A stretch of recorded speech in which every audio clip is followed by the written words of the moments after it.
Hello everyone, welcome back to the Real Starfighter, and today we will be putting the TIE Defender pilots into a tier list, including the contents from Skystrike Academy. Now, just a quick breakdown of my tier criteria. You can pause this video and read it if you would like, but my tier 3s are just pilots that are filler. My tier 2s are pilots with an ability that maybe goes off once or twice a game, but when they go off, they're pretty special, but they don't do anything for your list as a whole.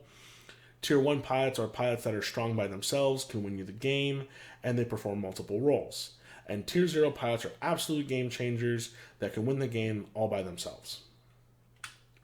So starting off with Tier 3, we have no Tier 3 because if you are playing a TIE Defender, you are building around the TIE Defender. The TIE Defender is a centerpiece ship.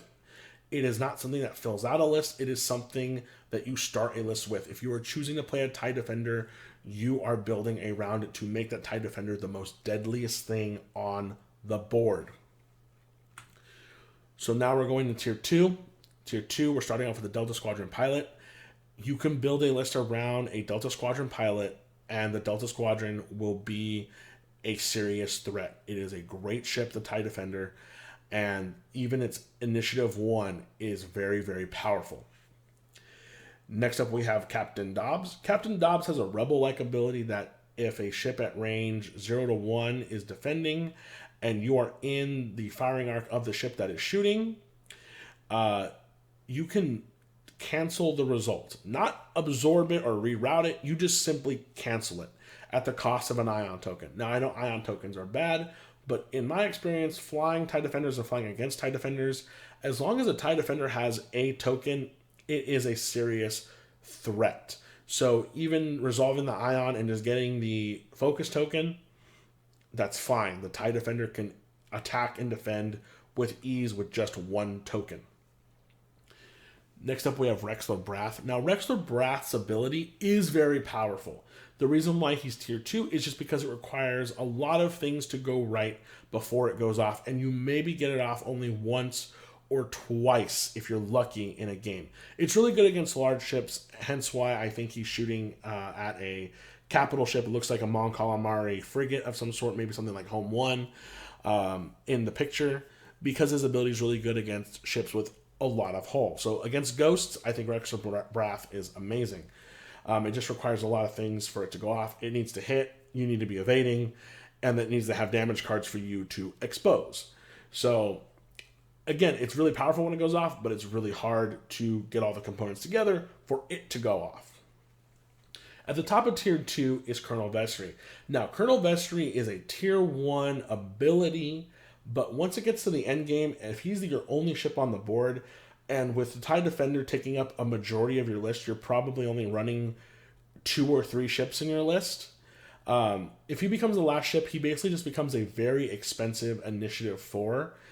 And because it requires a target lock from another ship to be on the ship you're shooting at for you to get your target lock, and that the target lock action is not readily available to the Imperial arsenal, it brings it down significantly, but it is an ability that gives you tier 1 results. The only reason why he is a high-end tier 2 is because in the late game, if he is your only ship, his ability is turned off, and he's just a very expensive I4.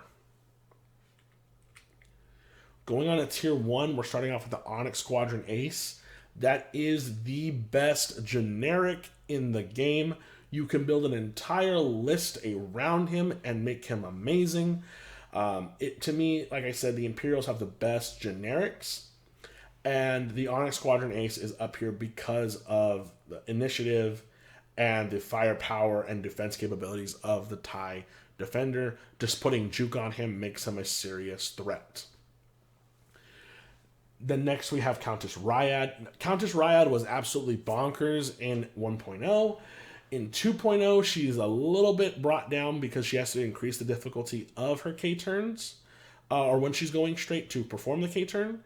So it's brought down a little bit, but the fact that you can just do a 5 white K-turn or a 3 white K-turn or a 2 white K-turn is incredible. Just being able to do the various K-turns at various speeds is incredible. You have so much maneuverability. You're able to pursue through when you do that. And I just love her ability. Her positioning is great.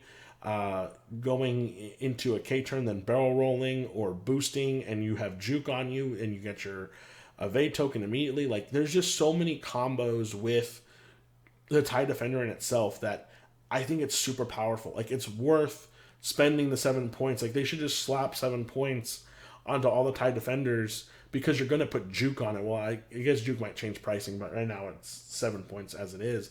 But the fact that you just put juke on there and the TIE Defender is a very powerful ship makes it so amazing. And at the top of tier 1, we have Volt Scarus. I talked a lot about Volt Scarus for the TIE Interceptor. With his ability to, before he engages, he can spend his charge to perform an action. With the TIE Defender, it's even more deadly because it comes with the targeting computer installed, so therefore it has the target lock action. And if you have no one to shoot at and everyone dodges you to get out of your way because they don't want to be shot at, you're able to set up for another turn. You're able to get, okay, let me get this target lock, and now next turn when I do it, now I have a target lock, I have an evade token, and now I can spend my action to either get a focus, boost in, barrel roll. Like, he opens up his arsenal of actions with the TIE Defender. I think he's a lot better in the TIE Defender than he is in the TIE Interceptor. But again, it is a high risk, high reward ability. But with having 4 shields and the 3 defense dice that always seem to go off with the extra evade token, I think he'll be okay to take a couple of hits. He's not a glass cannon like he is in the Interceptor. He is way more powerful in the TIE Defender because it can take a couple of hits. And of course, you probably all saw this coming. Darth Vader is tier 0.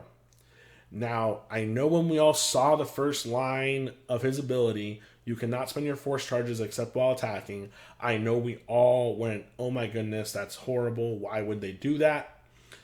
Well, the TIE Defender, as we know, already has great defense in its ability to get the evade token when doing a 3 to 5 maneuver. But then I read the second half of his ability and I realized I think he's way too powerful, and 115 points I think was being too nice. While you perform an attack, you may spend 1 charge to change your blank result to a hit result. That's insane. Why do they even need a target lock action on his action bar? He never misses. In all the games I've flown with Darth Vader, I've learned 2 things. Because I can only spend his force charges on offense, I choose to just go all in on offense, and he always rolls 3 hits. Because of his ability to change 1 blank result to a hit, means I don't care about saving it for defense. I'm just going to go all in on offense. And because it doesn't say once per turn, if I blank out with Vader, I can spend all 3 of my force charges to get 3 hits. That's insane. I only have to focus on flying because I know with just flying fast and flying well, I'm going to get my free evade token. So by flying fast and well, I get my evade token. So all I gotta do is focus on repositioning. And because Vader has 3 force charges that I can only use on offense, I only go all in on offense. He never misses. I'm always pushing through damage. I even played a game against a full 200-point list, and I just flew Vader. It was an illegal game of X-Wing. I understand that with the rules, you need at least 2 ships. But I just wanted to see, it was a casual game, I just wanted to see if I put Vader on the board, if I put, Supernatural on him, if I just flew Supernatural Vader for, I think it was 147 points against a full 200-point list. I just wanted to see what Vader can do all by himself, and Vader did not take a single damage in the game. He outflew everyone, and he was punching everyone in the face for massive amounts of damage.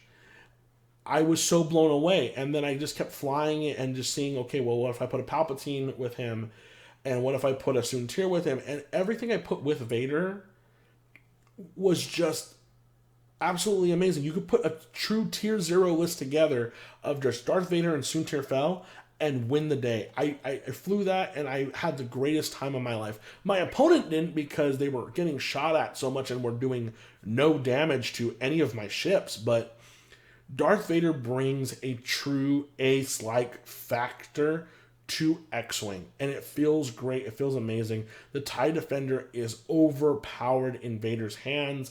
I know people might have different opinions, but if you fly against someone who has an absolute mastery of the flying component of X-Wing, Darth Vader is the deadliest pilot on the board. I even dare to say he may be the most deadliest pilot in the game when he is in the TIE Defender. His action economy is there. His damage output is there. Everything for Darth Vader is there when he is in the TIE Defender. He even loses a system slot, which doesn't even affect him. I think Darth Vader is an absolute tier 0 and is probably the king of X-Wing as of right now in terms of pilots for the X-Wing miniatures game.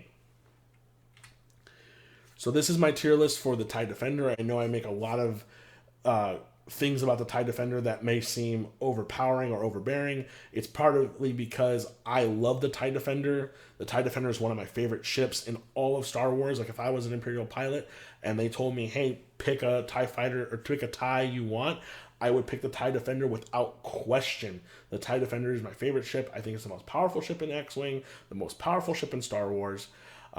So I do give it a lot of love. I'm a little biased towards it, but I still think it is fair to say that this is a centerpiece ship. It is not a filler ship. It is very powerful, and Darth Vader really brings that power into fruition. Thank you guys so much for watching. If this video helped you out, make sure you share it with a friend. Like this video, subscribe to the channel. This place crawls, and remember to always check your 6.